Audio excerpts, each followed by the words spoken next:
लो राहुल जी, आपसे आप नई कार के मालिक बन गए। आपको नई कार की बहुत बहुत शुभकामनाएं। मनमोहन सिंह जी, अब ये राहुल जी को सर्विस के बारे में टर्म एंड कंडीशन समझा दो। अरे मोदी जी, सर्विस के भी टर्म एंड कंडीशन है। एक तो आपने कार को 6 लाख का बता के 10 लाख का मुझे दिया है। पता नहीं कौन कौन सी ऐसे सीरीज लगा दी मेरी इस कार में जिससे कि कार 6 लाख की थी। टोटल कार का बिल 10 लाख का तैयार हुआ है। अरे वो तो मेरे बेटे कोई बात नहीं है, चल अब नई कार ले तो ली अपना लोगों ने। कार 6 लाख की हो या 10 लाख की, कार के मालिक बन गए अपना लोग। राहुल, इस कार के गियर वेयर के बारे में पूछ ले कि गाड़ी को पीछे करने का और आगे करने का गियर किधर किधर पड़ेगा। मम्मी जी, आप भी बेफालतू की बात करती फिरती हो। इतना तो पैसे लिखा होता है गियर पे। वैसे मोदी जी, अभी आप कह रहे थे सर्विस के बारे में, सर्विस के बारे में बताना। अब सर्विस पर कब लाना है मुझे अपनी इस कार को? और अभी तो शुरू में मेरी सर्विस कुछ फ्री होंगी कार की। हाँ, हमें सब कुछ ये मनमोहन सिंह जी बता देंगे। कार की सर्विस की जिम्मेदारी इन्हीं की रहती है। मनमोहन सिंह जी, कैसे चुप खड़ी हो, बोलो ना। देखो राहुल जी, अब तो तुम नई कार के मालिक बन गए। पहली बात तो इस कार को बड़ा सही तरीके से चलाना है और कार की स्पीड को 20 से ऊपर नहीं रखना है। मनमोहन सिंह जी, ये आपने बिल्कुल सही कहा। मैं कार को 120 की स्पीड से भगाता हूँ। अरे राहुल जी, आप बात को समझ नहीं पाए। 120 नहीं, सिर्फ 20 की स्पीड से 1 महीने तक इस कार को चलाना है। फिर जब ये 10,000 किलोमीटर चल जाए, पहली सर्विस के लिए मेरे पास ले आना। पहली सर्विस आपकी फ्री है। अरे मनमोहन सिंह जी, कैसी अजीब बात करते हो। 20 किलोमीटर प्रति घंटा के हिसाब से तो ये कार कछुए की तरह चलेगी। राहुल, मनमोहन सिंह जी बिल्कुल सही कह रहे हैं। कार को हल्के ही चलाने में भलाई है। चलो, आप देर क्यों कर रहे हो? बहन सोनिया जी, जल्दी से कार में बैठो और मिठाई की दुकान पे रोक लेना। केजरीवाल जी की मिष्ठान भंडार से शुद्ध देसी घी का 1 किलो मिठाई का डिब्बा ले लेना। लालू जी, आप तो मिठाई खाने के इतने शौकीन हो, इसीलिए बहन सोनिया और राहुल जी के साथ कार की डिलीवरी पर आ गए। ये बताओ मायावती जी, मैं अकेले आया हूँ, आप भी तो आई हो कार की डिलीवरी पर। मोदी जी, आज से मैं ऐसी ईंट भट्टे पे काम नहीं करूँगा। इतनी ज्यादा मेहनत करना मेरे बस की बात तो है नहीं। आप हमारे मजदूरों के ठेकेदार हो, कम से कम आप तो इतनी मेहनत मत करवाया करो हमसे। नहीं तो आगे आपके साथ हम काम करने के लिए कहीं पे नहीं जाएंगे। या फिर हमारी मजदूरी बढ़वाओ, दिहाड़ी बढ़वाओ। दिहाड़ी पूरे दिन की बोई 30 रुपए मिल रही है। लालू जी, एक बात बताओ, दिन भर के 30 रुपए क्या कम है? और क्या दिन भर के तुम ईंट भट्टा मालिक की सारी दौलत ले लोगे? मैं भी तो तुम्हारे ही साथ इतनी मेहनत कर रहा हूँ। ये बताओ, अपना लोग गरीब मजदूर हो, अगर अपना इतनी मेहनत नहीं करोगे तो फिर कमाओगे खाओगे क्या? मोदी जी, मैं आपकी बात से सहमत हूँ कि अपना लोग गरीब मजदूर है, मेहनत नहीं करेंगे तो कमाएंगे खाएंगे क्या। लेकिन मैं आपकी दूसरी बात से सहमत नहीं हूँ। कम से कम पैसे तो ज्यादा दिलवाओ। लालू जी की बात से मैं सहमत हूँ। अरे कम से कम दिहाड़ी 100 रुपए दिन तो होना चाहिए। पूरा दिन सिर पर रख के ईंटें धोते रहो और शाम को वही 30 रुपए मिलते हैं। मुझे इन अमित शाह जी के ईंट भट्टे पे काम करना ही नहीं है। मैं राजनाथ सिंह जी के ईंट भट्टे पे काम करूंगा। वहां पर केजरीवाल जी काम कर रहे हैं, उन्हें पूरे दिन की दिहाड़ी 50 रुपए मिल रही है। योगी जी, अभी तो तुम कह रहे थे दिहाड़ी 100 रुपए होना चाहिए, अब तुम राजनाथ सिंह जी के भट्टे पर 50 रुपए में ही काम करने के लिए जाने के लिए तैयार हो। मोदी जी, एक बात सुनो, 30 रुपए से तो 50 रुपए ज्यादा ही होते, इसीलिए योगी जी यहाँ से काम छोड़कर जाना चाहते। और 30 रुपए में तो हम भी काम नहीं करेंगे, पूरा दिन हम तो इतनी मेहनत करेंगे नहीं। राहुल, तुम कुछ क्यों नहीं बोल रहे हो? तुम कैसे चुप हो? मायावती जी, राहुल कुछ नहीं बोलेगा। राहुल तो मेरे साथ यहाँ पे काम करना चाहता है 30 रुपए में। अरे 50 रुपए दिन की तो मजदूरी में अमित शाह जी से कहकर भी बढ़वा सकता हूँ। लेकिन मोदी जी, बढ़वाओगे क्या? अगले साल बढ़वाओगे मजदूरी हमारी? जाओ आज ही अमित शाह जी से बात करो, 50 रुपए दिन की मजदूरी करवाओ, नहीं तो हम ये काम छोड़कर चले जाएंगे। 30 रुपए दिन की दिहाड़ी के हिसाब से हम यहाँ पर मेहनत नहीं करेंगे। अरे हम गरीब मजदूर हैं, इसका मतलब ये नहीं कि 10-20 रुपए की मजदूरी करते फिरे। कम से कम 50 रुपए दिन की तो मजदूरी होना चाहिए। मोदी जी, इस बार बड़ा कम अनाज लेके आए हो। पिछली बार तो तुम बहुत ज्यादा अनाज मेरे पास बेचने के लिए लाए थे। लालू जी, मैं आपको क्या बताऊं, इस बार खेत में ये 2 ही बोरे गेहूं पैदा हुआ है, बाकी की पूरी खेती तो गांव में आई बाढ़ में बह गई। अब ये बताओ लालू जी, मैं आप ही के पास अनाज बेचने के लिए आया हूँ, इस गेहूं का क्या रेट लगाओगे? क्या रेट में गेहूं खरीद रहे हो? देखो मोदी जी, मैंने आपका कभी कम रेट लगाया है? अरे मुझे मालूम है किसान कितनी मेहनत से अनाज को उगाते हैं। अरे जमीन तो मेरे भी पास है, हालांकि मेरे पास थोड़ी ज्यादा जमीन है, तुम्हारे पास थोड़ी कम जमीन है। आपके इस गेहूं का रेट 2000 रुपए कुंटल लगेगा। जो शहर में मंडी का भाव है, उसी रेट में मैं गांव में तुम्हारा ये गेहूं खरीद लूंगा। लेकिन लालू जी, शहर में 2000 रुपए कुंटल का दाम नहीं है, गेहूं का। मैं भी इस बार अनाज बेचने के लिए आपके पास आया हूँ, तो थोड़ी जांच पड़ताल करके ही आया हूँ। ये देखो राहुल आ गया। राहुल तुम ही बताओ, शहर में अनाज का रेट क्या है, गेहूं का रेट क्या है, बताओ। मोदी जी, शहर की मंडी में गेहूं का रेट 2400 रुपए कुंटल है। अब लालू जी आप ही बताओ, आप 2000 रुपए कुंटल के हिसाब से इस गेहूं को खरीदना चाहती हो, और राहुल बता रहा है शहर में मंडी में गेहूं का भाव 2400 रुपए कुंटल है। अरे आपकी जमीन ज्यादा है, आप बड़े जमींदार हैं, ज्यादा जमीन है आपकी और बड़े व्यापारी हैं। हम तो गरीब किसान हैं, कम से कम हम गरीबों का अनाज तो सही रेट में खरीद लिया करो। मोदी जी मैं आपको साफ साफ बताऊं, देखो व्यापार में सहानुभूति नहीं देखी जाती है। बातों का काम बातों से चलता है और पैसे का काम पैसे से चलता है।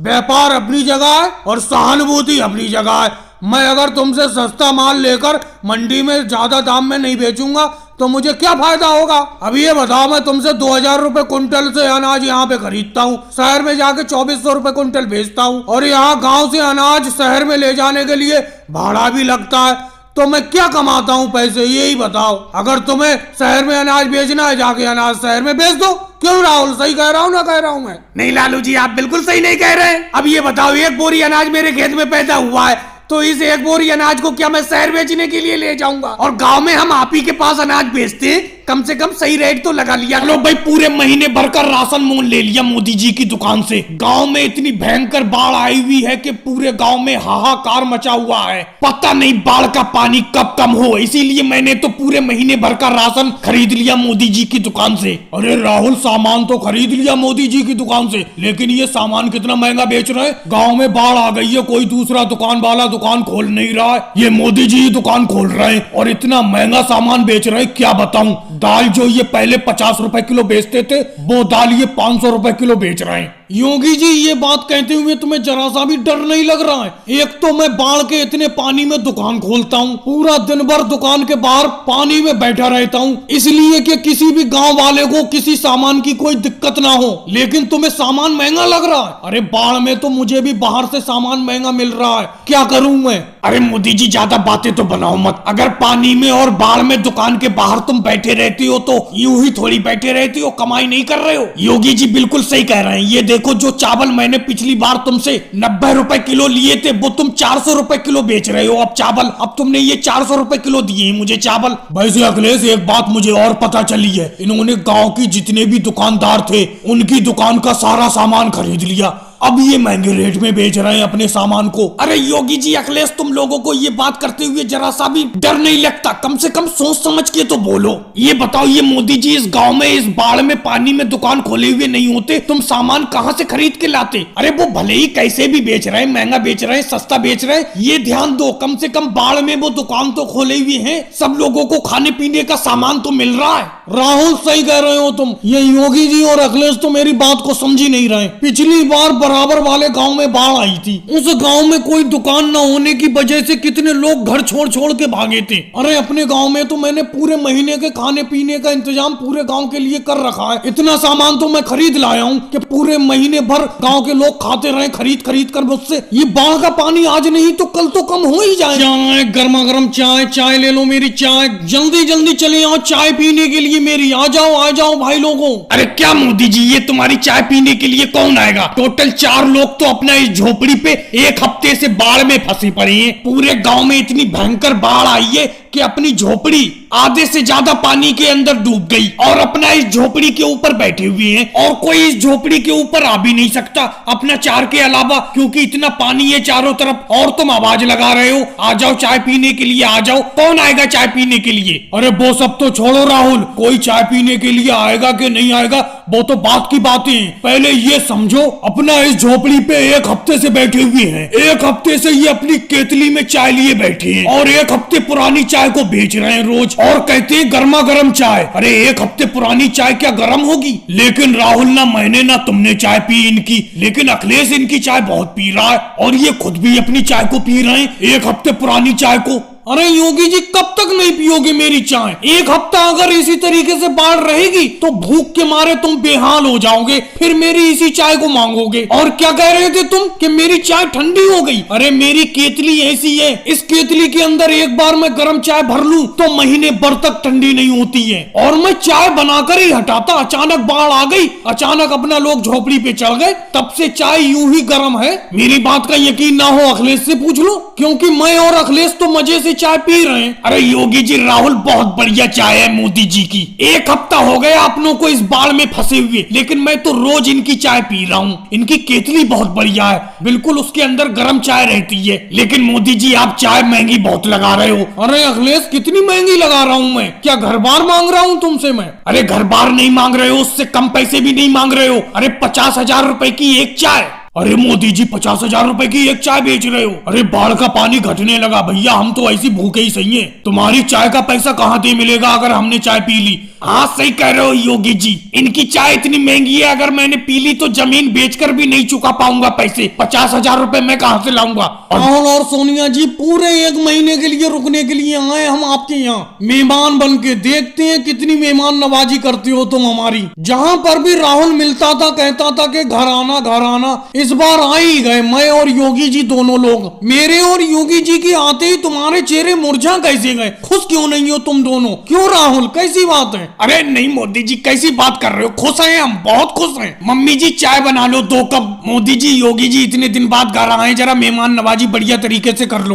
मेरे बेटे कैसे चाय बनाऊं ये बता, शक्कर उक्कर तो है नहीं? जा शक्कर ले आ 2 रुपए की लालू जी की दुकान से उधार। अरे कोई बात नहीं है, शक्कर नहीं है सोनिया जी, कोई बात नहीं है, सीधे खाने का इंतजाम करो, चाय नहीं पियेंगे हम। चाय पीने के तो बहुत से मौके आते रहेंगे, पूरे 1 महीना रुक के जाएंगे आपके घर हम। 1 महीने में कम से कम 1000 बार चाय पियेंगे आपके यहाँ। मोदी जी योगी जी आप गलत टाइम पे आ गए मेहमानी खाने के लिए। कल तो हम एक शादी में जा रहे हैं बैंगलोर। राहुल तूने इन्हें बताया नहीं था दोनों लोगों को? हाँ मोदी जी आप गलत टाइम पे मेहमानी के लिए आ गए। कल तो हम बैंगलोर एक शादी में जा रहे हैं, बहुत जरूरी शादी है रिश्तेदार की हमारे। फिक्र क्यों करती हो सोनिया जी और राहुल, हम तुम्हारे साथ शादी में चलेंगे और दोबारा फिर आ जाएंगे यहीं पे। कई दिन रुकोगे शादी में? एक ही दिन तो रुकोगे, साथ में चलते हैं बैंगलोर शादी पे। अरे नहीं मोदी जी योगी जी शादी छोड़ो, जब तुम आ गए हो तो शादी पे नहीं जाएंगे चलो। अरे मम्मी जी अपना वीजा भी तो आ गया है, आपने कहा था वीजा आते ही मामा के यहाँ पर इटली चलेंगे। चलो इटली चलते हैं परसों को। मोदी जी योगी जी आप 2 दिन सिर्फ मेहमानी खा लो, उसके बाद हम इटली निकल जाएंगे मामा के यहाँ। राहुल तुम्हारा वीजा अब आया है, हम हर देश का वीजा अपने जेब में लिए फिरते हैं। हमें विदेश की मेहमानी तो बहुत पसंद है, चलो तुम्हारे मामा के यहाँ पे भी चलते हैं साथ में, वहीं पे रुक के आएंगे जितने दिन तुम रुक के आओगे।